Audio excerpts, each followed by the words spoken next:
You with Kung Fu Eddie. He will fight you to the death.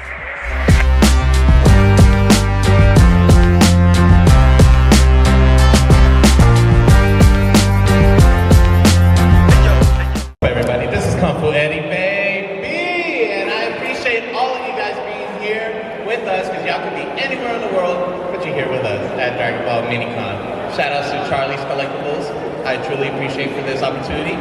And the number one question that I am asking everybody, and my lovely co-hosts have been asking, why does DBZ feel like we're wrestling? The art of storytelling. Anyways, we're gonna get started. Let me introduce you to my lovely co-host, Mr. Zello Smoke, baby. How are you today? I'm good, man. I just appreciate you having me today. It feels good to be around other fellow DBZ followers and fans. For sure. I mean, such a good inspiration and experience right here. When him and I met each other for our old organization that we used to do content, I fell in love with this man very easily because he became, once I found out that he's a nerd just like me, I was like, yeah, this is my tag team partner right here. So, before we get started, obviously we're here because we're all DBZ fans, we're all Dragon Ball Z fans.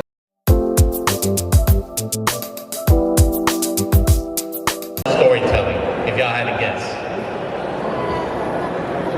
No pressure. How about martial arts? Martial arts, there you go. We can easily transform that to combat sports, fighting, combat, squabble up, my man. Excuse me? Narration, Okay. yeah. I mean, commentators, and then in the next episode of WWE, Cody Rhodes lost his belt last night. video package on a different level? For sure. And now, my yes ma'am. Baby's faces and heels. She knows the lingos. So if y'all don't know what babyface and heels mean, babyface, good guys, heels, bad guys. I'm sorry, pro wrestlers. I know we stole your lingos, but guess what? It's 2026. We have the internet now. So with my fandom, I will admit that my fandom started in Toonami. I think most of y'all know that. And with that being said, when I had cable for like 2 months, because my dad stole the black box of DirecTV, if y'all know, y'all know. So I was watching, and obviously when that went away, I went to, I think it was WB Kids or CW Kids, where they had the Dragon Ball Z Kai. So you had the Kai. Okay, I had the Kai. I'll try to remember. All I remember is that, you know, Yamcha, he got his butt whooped. I forgot there's kids.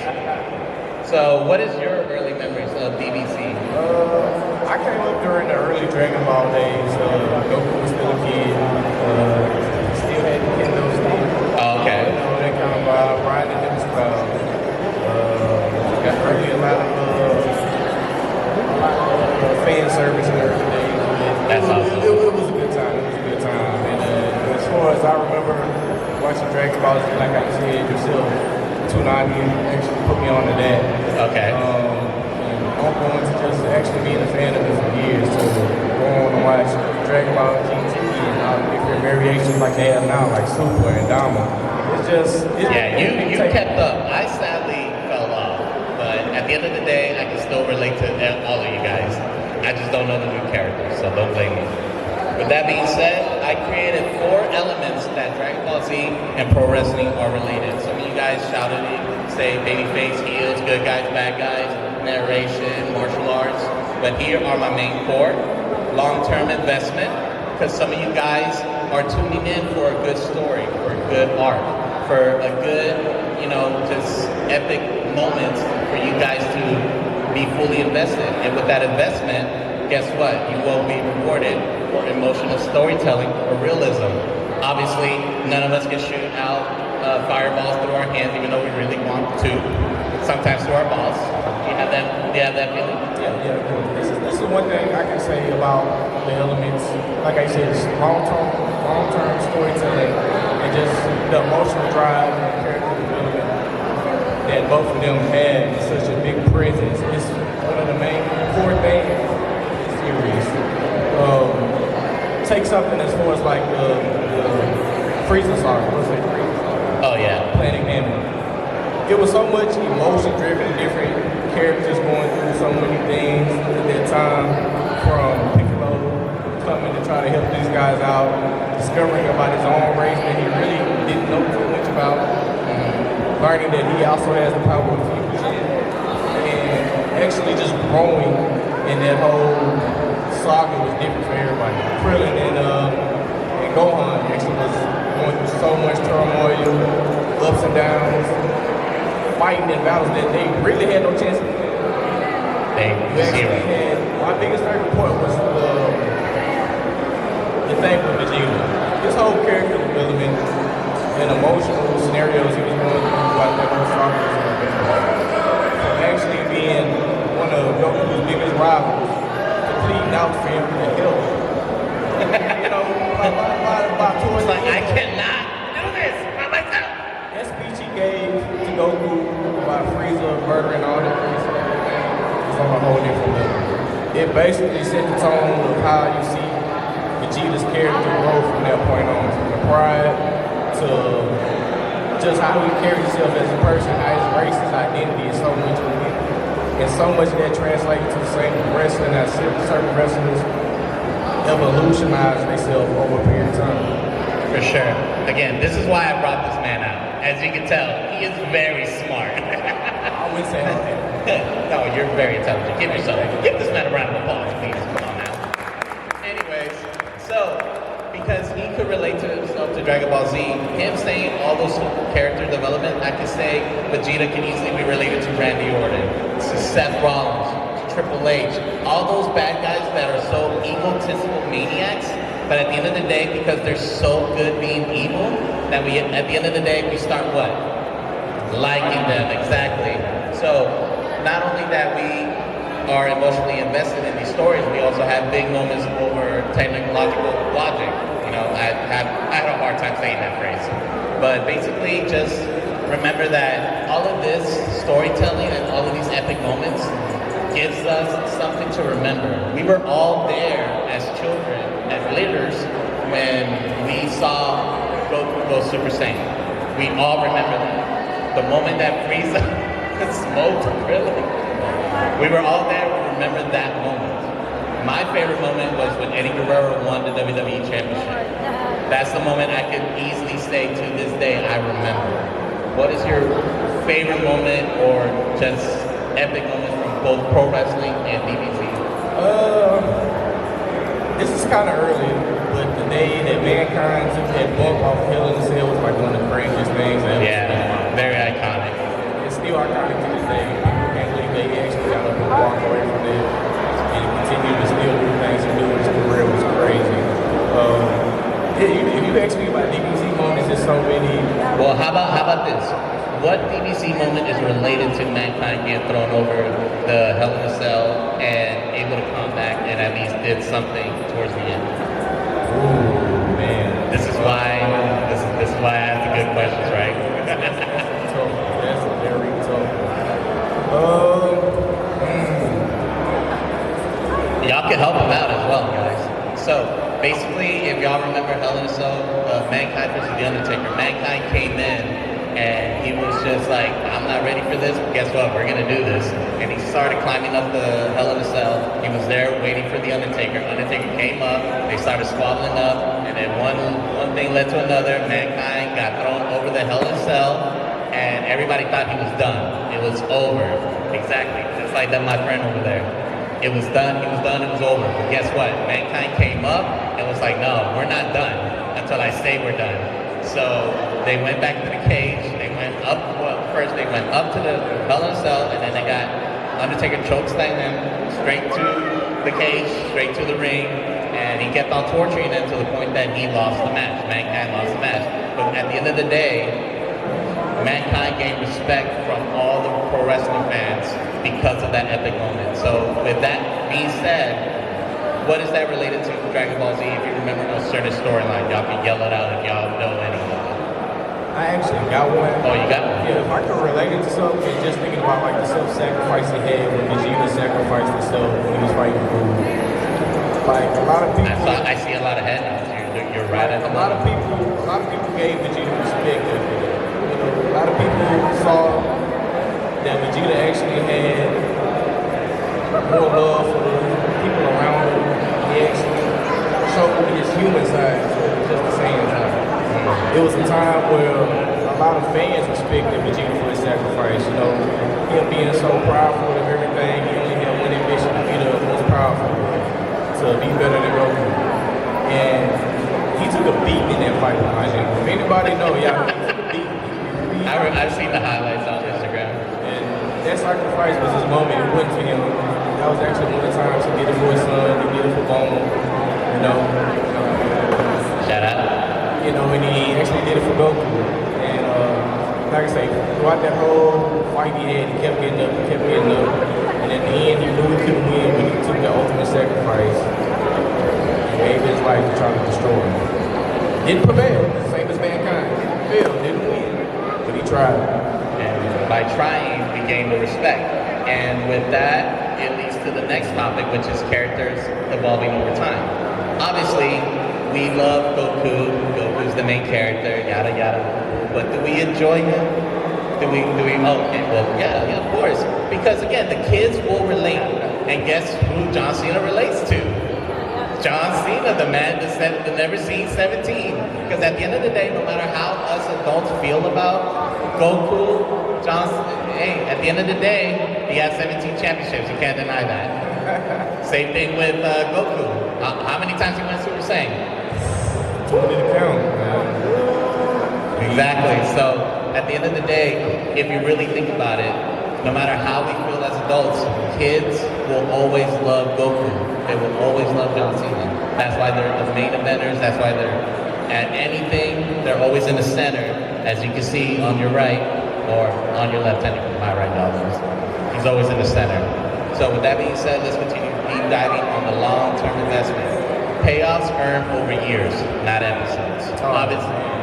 Obviously, Dragon Ball Z, we already know, longest running, anime. I don't know if it's the longest running of them all, but it's one of the top 10, I believe.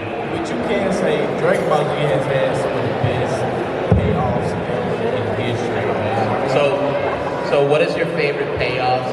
Once my friend Zello answered that question, I want y'all to think about what is the best payoffs that y'all remember from Dragon Ball. Our best payoff had to be Frieza. Frieza? Yeah. And then it's crazy because he got twice. He got twice. Goku finally beat him. That Frieza, that whole anime saga was so long. And he put them through so much that when they finally beat him, it felt so good just to see him finally fall. And then he comes back future later. Frieza's coming back, he's back with Frieza. And Trunks shows up and defeats him in like a couple seconds. It was long. Folded him, squash match. So let's relate to pro wrestling again. I can easily say John Cena versus Brock Lesnar. Brock Lesnar just came in Suplex City. 12 suplexes in a row there. Miss anybody else. So what about you guys? What is a payoff that y'all remember from Dragon Ball Z? Again, y'all more than welcome to raise your hand or yell it out, either or. Because my favorite one is definitely when Gohan defeated Zello. That was like my favorite one. Because again, excuse me? Oh, okay. That's awesome. Yes, sir. For the first time. Oh, okay. Because we got a boy in the back that did it. Which one is that one? That's talking about the shirt. Yeah, in the shirt. Yeah, that's no GD got on the shirt. Okay. So, and then for you is when he went to the first time.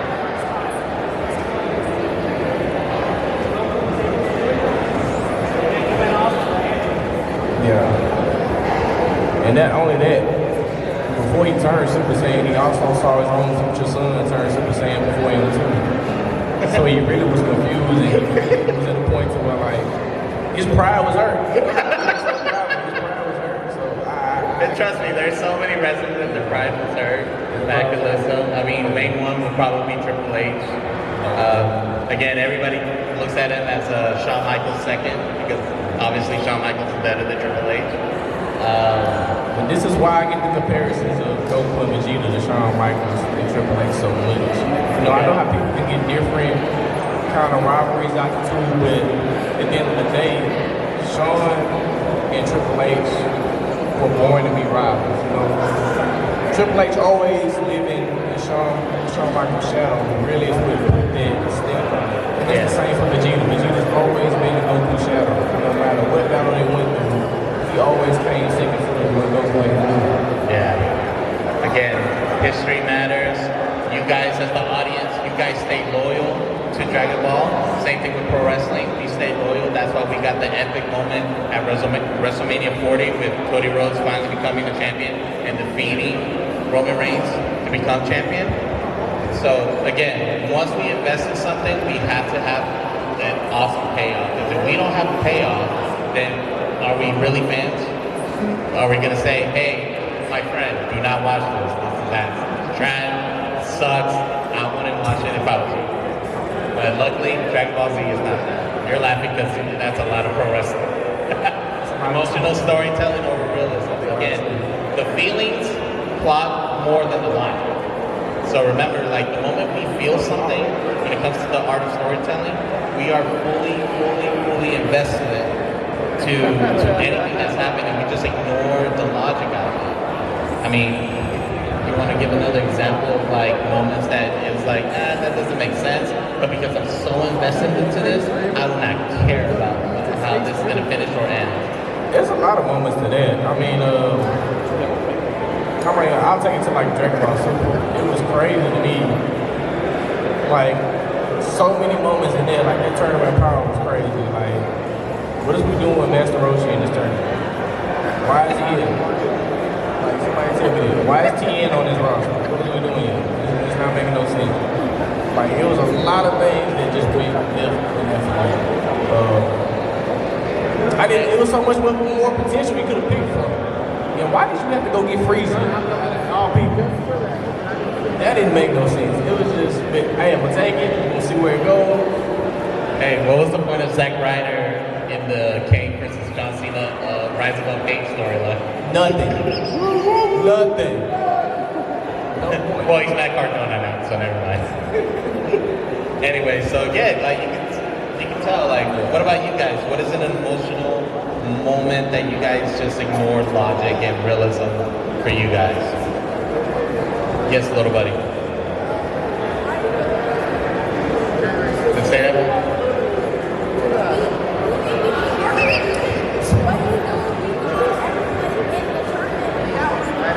Speak. See, somebody. We here. See. Finally, someone speaking my language. Speaking my language. Okay. Which is also true. Like, why is Krillin here? Hey man, you gotta have that best friend, man. I mean, look, Sami Zayn exists because Kevin Owens can be great, okay? Okay, that's a good example. Can you expand on that? So again, we know how good Krillin is when he has his moments. As a human. As a human, yes, exactly. Keyword human. But when he has that moment, we have to give him his flowers, right? We have to give the same thing with Sami Zayn. He had his WrestleMania moment, but guess with who? Kevin Owens, when he defeated the Usos for the tag team titles. So obviously we care about the main characters, but at the end of the day, we gotta show love to the side characters, to the supporting characters, because again, the main character cannot fully become who they are without the side characters, without their friends. That's why if this was a Yu-Gi-Oh con, I'd be talking more about Taya and Tristan, because why are they there too? I mean, in the early days of the Dragon Ball Z era, it was pivotal to have people like Yamcha, Krillin, and TN. I don't want no Piccolo in there, even though he don't really fight as much as he used to now, but he's still pretty, like one of the main side characters. Mr. Warrior. I mean, spoiler alert, Piccolo, the greatest ore farmer of all time, and that's going to be something that hopefully you guys can have fun with the game that I have at the end. Big moments over technical logic. I can't even say it. Iconic moments are the real goals. The moment you remember Goku going Super Saiyan, the moment Vegeta goes Super Saiyan, the moment we saw Krillin die, and that was the greatest motivation for Goku to go Super Saiyan. So we gotta have those moments. Again, the second point, suspension of disbelief, so that we can have, you know, dramatic finishes. So we gotta have those like moments of like, hey, I feel like I'm losing hope. Oh my God, like this sucks. Oh my God, this is gonna. And then the hero finally rises from the ashes like a phoenix, and it's like, no, this was gonna happen. That's why the most relatable story is Cody Rhodes becoming world champion by defeating the Bloodline, defeating Roman Reigns. How many people have tried to defeat the Bloodline? Same thing with how many people try to defeat Zello. I mean, can you add towards anything of like big moments that you remember? I mean, this is the thing right here. The Cell games was something in its own. Everybody knew they couldn't defeat Cell. From when he first came, when he was not even fully developed, stage 1, still wiping people out, destroying half the world. Say my fool. Yeah, half the Z fighters tried to fight him, couldn't even mess with him.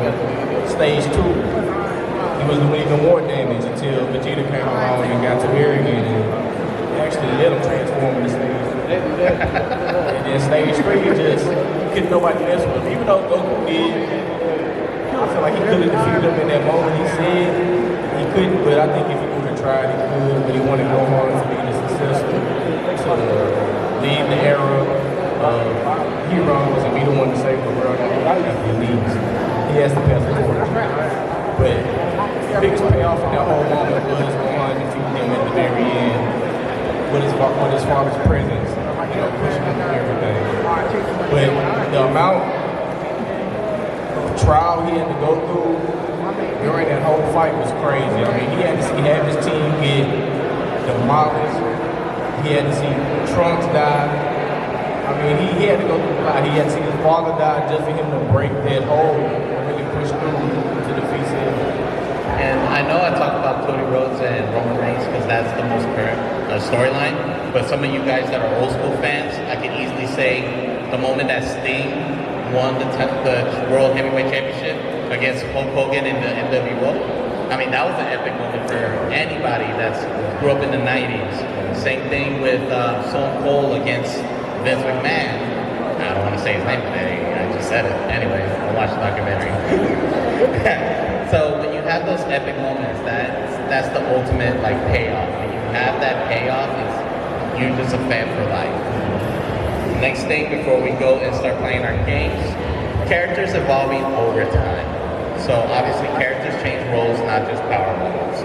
So again, the moment that you realize that Undertaker could easily go from dead man to American Badass to back to being the dead man wearing MMA gloves, then going back to, hey, I'm a hooded, guy, I can shoot lightning out of my fingers. You see that evolution and you become more invested, because if he was the dead man with the purple gloves and the long tongue tie in the early 2000s, are any of you guys gonna believe it? No, that's why he had to be the American Badass, riding the motorcycle, basically becoming, an American Badass. So what is your favorite character development when it comes to Dragon Ball Z? So many of them. But the easiest one can easily be Vegeta. Yeah, I mean, because he's the most relatable person out of everything, man. Like, Vegeta has been through so much. Like, when you look at any character, you see so much of yourself in Vegeta, man. The changes he went through, the personal struggles he always fought. Like, if he was to read into wrestling, he went heel face a couple of times. Big Show? I like Big Show. I would say that he had more of a, if I could say more of a like a Randy Orton type. Okay, yeah. I mean, like, again, when it comes to Vegeta, everybody would easily think that. Yeah, I mean, but just to say, his biggest heel turn, to me, in my personal opinion, was at the World Tournament during the Majin Buu saga when he got the stamp on his head for Bible. That was the biggest heel turn you could ever see. At the point in time we was in the saga, you didn't think Vegeta would go back to being his old self, his old thing. kind of, we thought we was past that, but lo and behold, that same pride something else, man. Ain't nothing that can trump that, man. So, and there's so many other people. You got to think about early days of Piccolo. Piccolo was a bad guy too. Oh, that's another great example. I always think about Vegeta, but everybody forgets. Yeah, Piccolo was a bad guy, but once he turned babyface, he ain't never go back. And even before that, early days, Yamcha, you know, to the end, Goku fought a lot of people that actually became his friend. So, you know, you had plenty of heel and face turns too. Even Frieza. I mean, you never thought, he kind of like an in-betweener. I get in-betweener type vibe, but you know, he's here for the cause. Isn't it my enemy, my friend or something like that? Yeah, something like that. It's so much, man. The only person you probably can't really turn or see do anything crazy, well, I say Kid Buu. You can't turn Kid Buu. Majin Buu, he actually turned face through a little puppy. It took a little dog for him to turn face, but it helped out. And with the help of Hercules, we did like. Awesome. All right, guys. Thank you guys for sticking around. And for that, we are going to play a game. Since I developed 4 categories for this panel, we have a 5th one. Do you want to introduce the 5th one? I'm going to let you do it. Basically, who is the greatest aura farmer, best dress, best everything, and we're going to call it Aura Mania. Oh, okay. I like it. So with you guys, we're going to do this voting system, okay? So, if you guys don't know who any of the wrestlers are, let me know so that I can pull up a picture for them. So, first round, he suggested just to mix it up. I wanted to do DBZ for some pro wrestlers and then meet at the end, but he was like, nah, mix it all up. I was like, all right, we'll see. Let's make it fun. Let's make So, it first round, we have The Undertaker versus The Rock. This is how we're going to rank it. Aura farming, presentation, and overall gear. So, picture The Rock with the $500 Versace shirts. Picture The Undertaker, trench hat, you know, dark coat. So again, if y'all need pictures, just let me know. Who would y'all choose, The Undertaker or The Rock? I agree with the audience. All right, cool. Now, second round. Blame my co-host. Roman Reigns versus Piccolo. Piccolo. Come on. Piccolo. No love for the Ulafala? Hey, there's one. That's all I need. It's just one. All right, Piccolo it is. Now, this next guy, I know none of y'all know him. Obviously, it's Vegeta. Y'all know Vegeta. But the next one is Kazuchika Okada. So, I know this guy's not popular, but I will pull him up. Rainmaker. I have my man, Rainmaker, Uzi. You can't lie. Okada do got the dribble. I mean, the ropes itself. Yeah, the road is still. He got money falling all over him. Championships all around. a lot of aura. A lot of aura. And obviously we know Vegeta. We already know Vegeta. So with that being said, Vegeta or Okada? Vegeta. Oh! We got an upset, people. They don't care about that. All right, obviously, I knew. But hey, I still got The Rock and the bracket. So now next we have Goku versus Triple H. Goku. Got Triple H. Hey, I got on my side. It's all about the game and how you play it. Oh! We got another one. All right, what we got? Goku. All right, I gotta respect where I'm at. Towards Goku on this one. All right, Shawn Michaels or Hit? Shawn Michaels. Oh, wow. All right, we got another wrestler on board. All right, Shawn Michaels, never forget, he is a sexy boy. You can't lie. Shawn Michaels ain't But he's not your boy toy, okay? All right, this one, we'll see. Perfect Cell or Cody Rhodes? Perfect Cell. Homelander. Hey, I'm excited for April. Follow me on my social media. I will be doing reviews for season 5, the final season. Yeah. All right, so obviously Perfect Cell, right? Perfect Cell. All right. Beerus or Android 17? Android 17. All right, I'm hearing two different answers now. We're gonna do this like Oh no, we need a tiebreaker, y'all. we need a tiebreaker. Android 17. Android 17 all day. All right, I'm hearing 17. What about this side? 17. Beerus. 17. 17 it is. Yo. All right. Y'all gonna do the right thing, right? Hulk Hogan or Future Trunks? That's what I'm talking about. Gotta work for him, brother. I want to say something, but this is a PG show. Anyways, The Rock or Piccolo?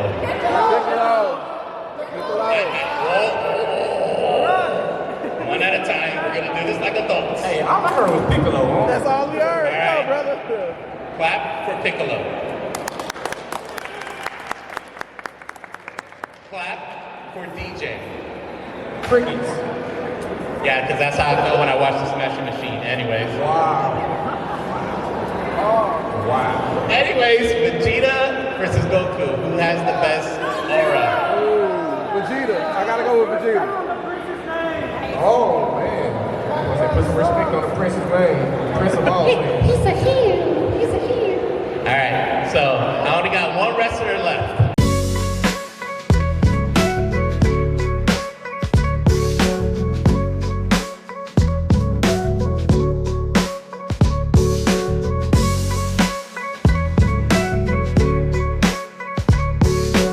All right, we got the ultimate rivalry: Android 17 or Future Trunks. Future Trump. I ain't gonna lie, man. That purple jacket. Hey, can we? I mean, I love Obama, but is she really unbiased? You gotta take the woman for a word. Right? Hey, you know, I'm a mama's boy, so I can relate. You know, I want my mama too. You know. All right, I can't wait for this. It's gonna be amazing. Piccolo or Vegeta? Piccolo. Wow. Ooh, hey, she got to back up her man. But let's do it like adults. Clap for Piccolo.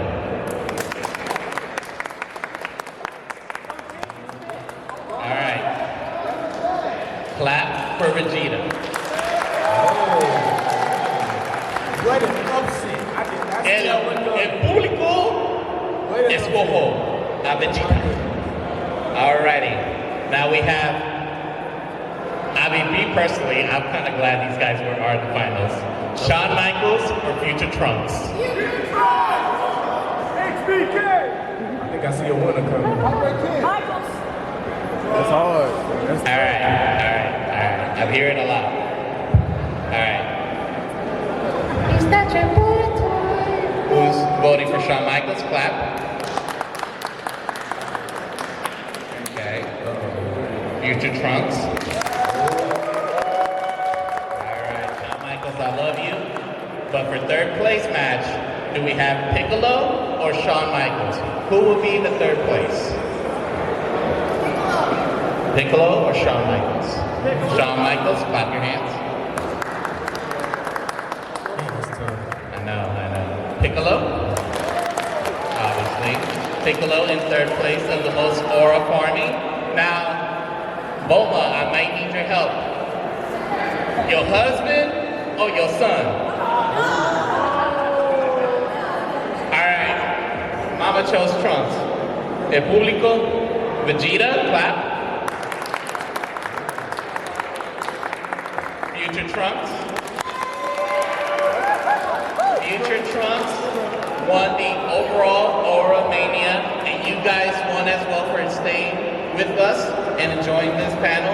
If you guys want to follow us on our social media, here is my thing, the little QR code. I will leave it up for you guys to follow us.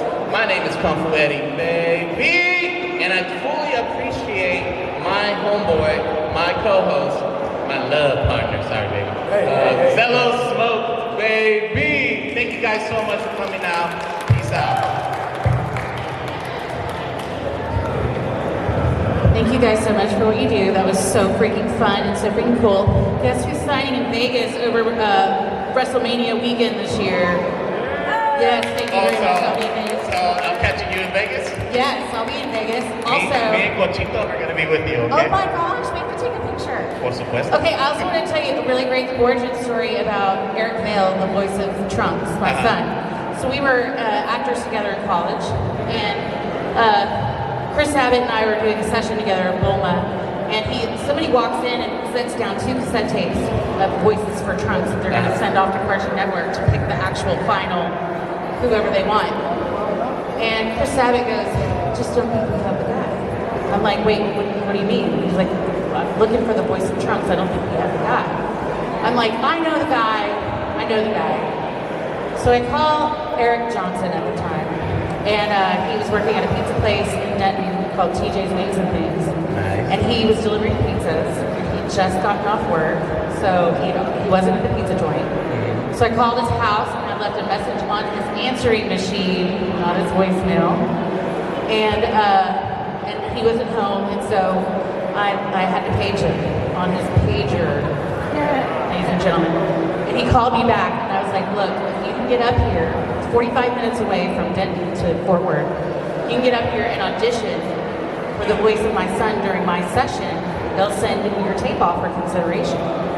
So he drives out to Fort Worth, reads for Trunks. They send all 3 tapes off that night, and they picked him. Overall, the story, answer your phone the first time, okay? Exactly. Thank you so much.